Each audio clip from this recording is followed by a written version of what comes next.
All right. So top five pros, and what type of string are they playing with, and what racket are they playing with? I think we wanted to get into that today and kind of just talk about the top five ATP pros and the five top WTA pros as well.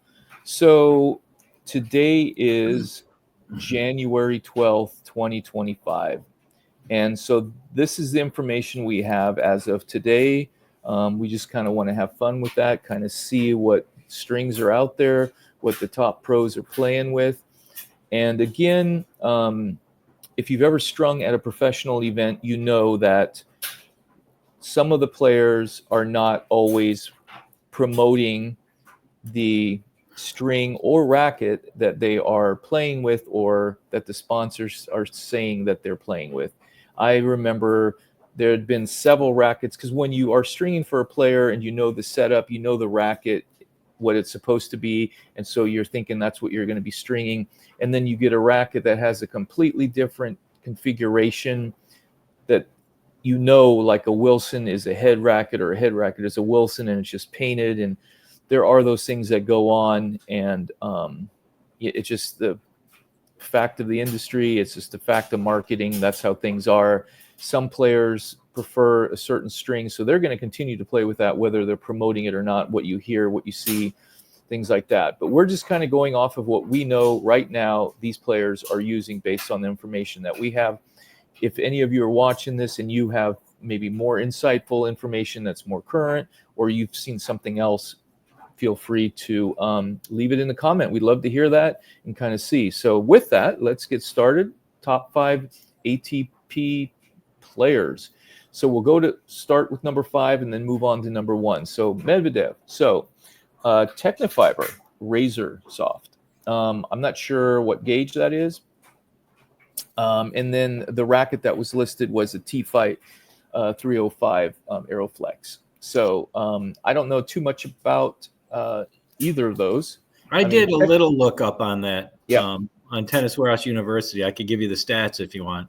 Yeah, well, just give me some information, because I mean the Technifiber Razor Soft, I mean that's obviously kind of tells it right there. It's got some. It's a softer poly, but soft is relative. Soft to what? I mean, every company it can be different. You know, it's like, okay, it's soft. What's softer than their, you know what I mean? So it's not like it's an industry standard that it's soft. But they're Technifiber, so they only had the 17 gauge listed, and like you said, we don't know exactly what Daniil is using, but this is the 1.25. The string stiffness is 212, which is on the softer end for a polyester. The tension loss is 33%. For the pros, it doesn't matter quite as much because they string them every match.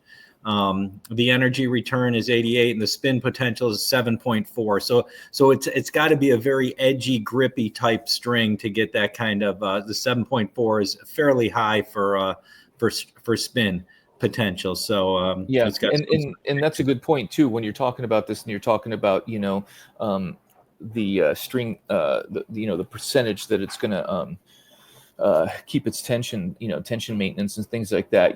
That really isn't a factor for pros, right? Because the string only stays in the racket so long. Some of the players like it fresh, right out of the bag feel. Other players like to have it sit for a few hours before a match because they like that feel. Some will maybe practice with it a little bit, get it kind of worn in a little, and then that'll be there. So it just kind of depends. And we don't really talk about the tension much here because it's going to vary from tournament to tournament, and also from court surface to court surface. Because when players get to a tournament, right, they're checking out, how fast is this court? I mean, if they've been around the circuit long enough, they know where the fast courts are, where what the speed is on the surface, whether it's been resurfaced, what the humidity is in the air, what the temperature is, all those kind of factors. The altitude, the altitude, what they're going to string it at. So that's going to vary too much, I think, to really go over for this. But yeah, thanks. That was a good point on that. And so number 4, we come in with Taylor Fritz. So it was looking like he used a hybrid, the Head Hawk in the mains, and then the Babolat Touch VS in the crosses. So in this case, he was going for something a little bit more durable, right? With that kind of a hybrid, it's going to be more durable with having the the natural gut strings and the crosses and so forth. And he was using the head radical MP mid plus. And I can tell you real quick on the Hawk specs if you want. That's a 230 for the string stiffness, so it's a little harder than what you saw Daniil using. But then he offsets it by having a very soft, gut in the cross. The tension loss is 29, which is pretty good for a polyester.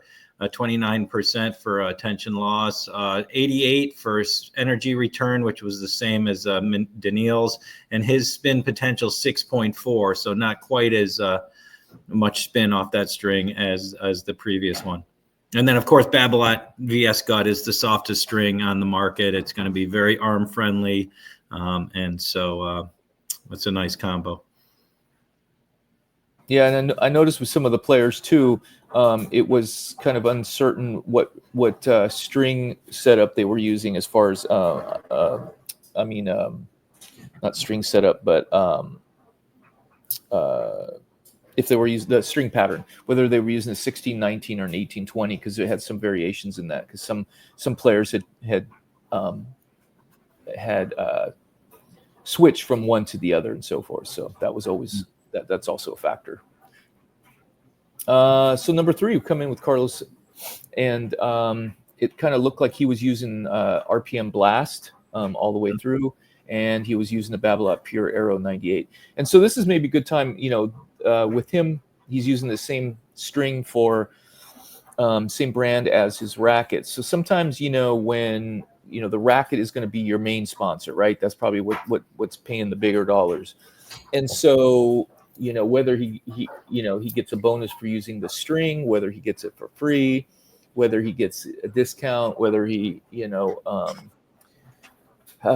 get some other services that go along with that when he uses the string and the racket. Of course, the companies like that. So maybe it might have not been his top pick, but it's a Babolat string that did what he wanted, because there's comparable strings in all the other brands, right? Wherever the money is. So that's something that you got to think about when you're trying to compare. Oh yeah, it's good enough for the top players. I could play with that, but you might be able to find better options for yourself that's comparable or cheaper or things like that. And that's what Nadal used. And quickly, I'll give you the string specs. The stiffness is 233. The tension loss is 46%. So this does a horrible job at tension maintenance. But again, with someone like Alcaraz, he's probably spending $150,000, $200,000 a year getting his racket strung. He's not worried about it, cutting them out after every match or switching every new balls or whatever. The energy returns 85 and the spin potential is 4.5. So it's the least of the 3 that we've shown so far as creating spin from the string. Although that's debatable too. Does textured and edge string really make a difference, or is it more snapback and actual technique? But that's a whole nother show. Yeah, that's a whole nother show, and I think that's also going to depend on what the string configuration is as far as the pattern of if it's a little more open pattern, or if it's a denser pattern.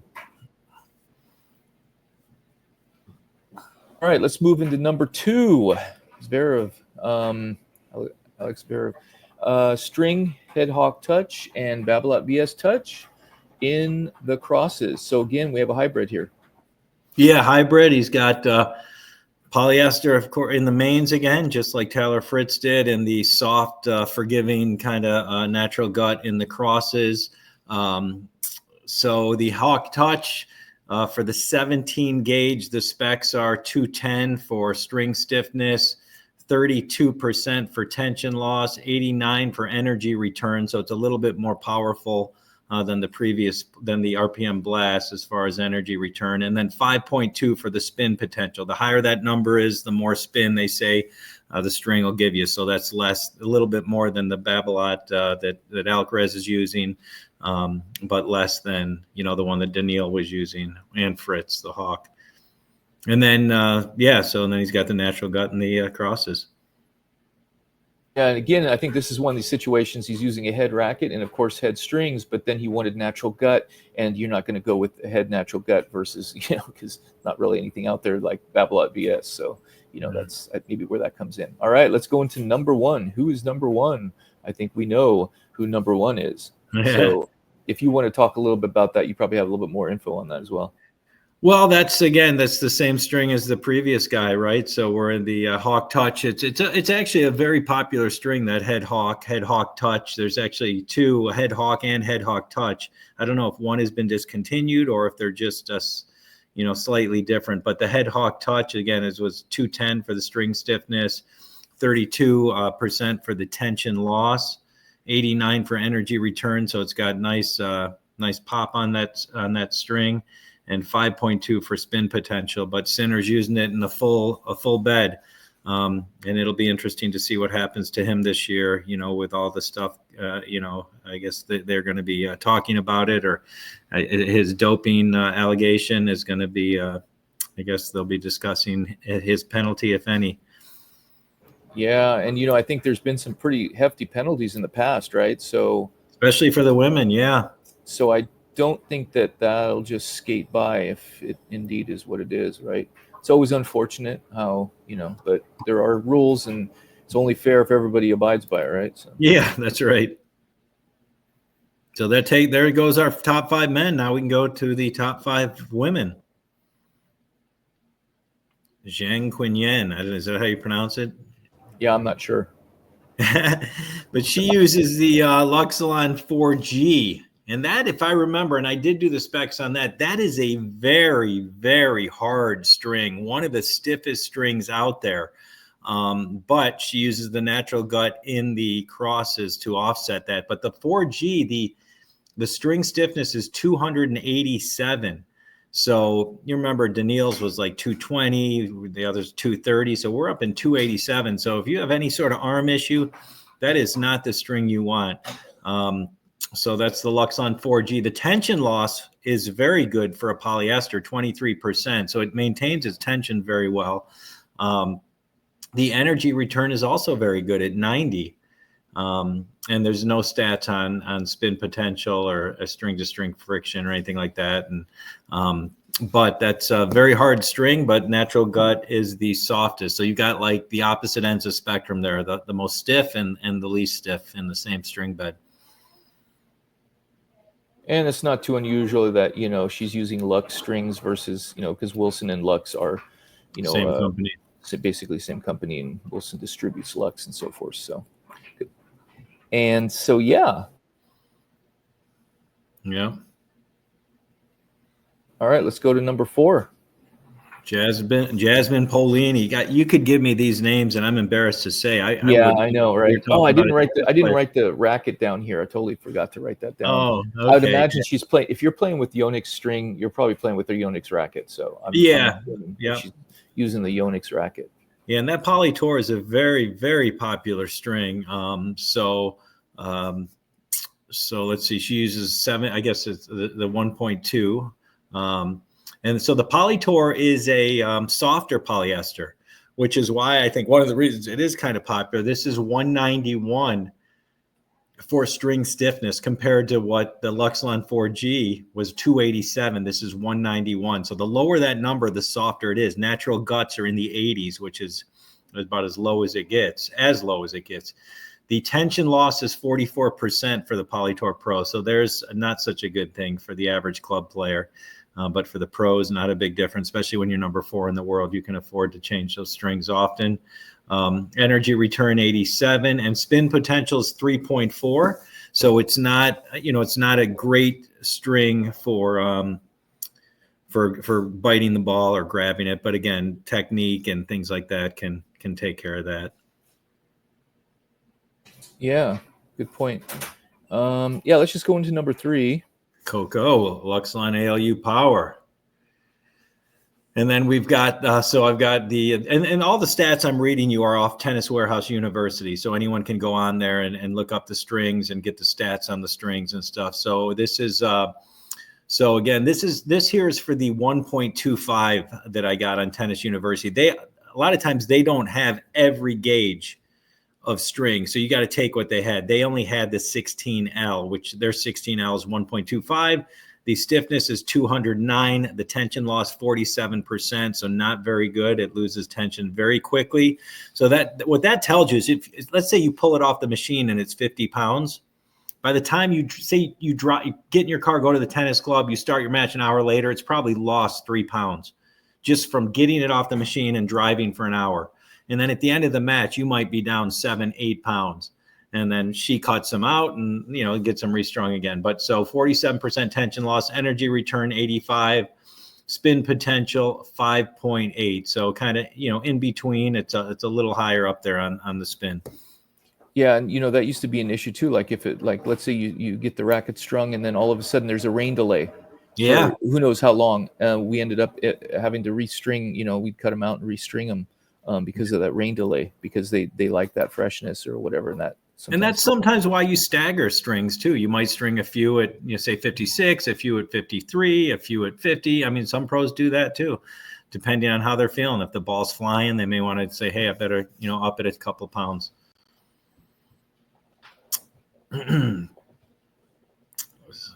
Technofiber Razor Code. So this is a fairly stiff string at 243. So again, if you have any sort of arm issues, you want to stay with a lower number. You want to really be below 200. But in polyesters, it's hard to get that low. But the thinner string you go, the lower that number is going to be. So you could go with a poly with a very thin gauge. But the tension loss is 33%, energy return 88, and the spin potential is 4.2. So a decent amount, but there's many other strings with a much higher spin potential. The higher the number, the more spin you should be able to generate. Right, and in this case, we're looking at a Technofiber string, and then also she's playing with the Technofiber racket. So yeah, there you go. You're down to number 1.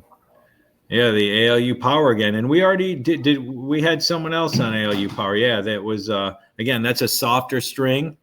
And the Lux Ace. Yeah, Ace. I used to like that because it was so thin. Because it's one of the thinner Lux poly strings, right? That is a thin 1.12. Yep. I used to use that a lot for hybrids. You know what? I forgot to look that up. I didn't even see that. So I only got the LU Power, which we talked about, 209 for string stiffness. It's a very poor string for tension maintenance, 47% tension loss, 85 energy return.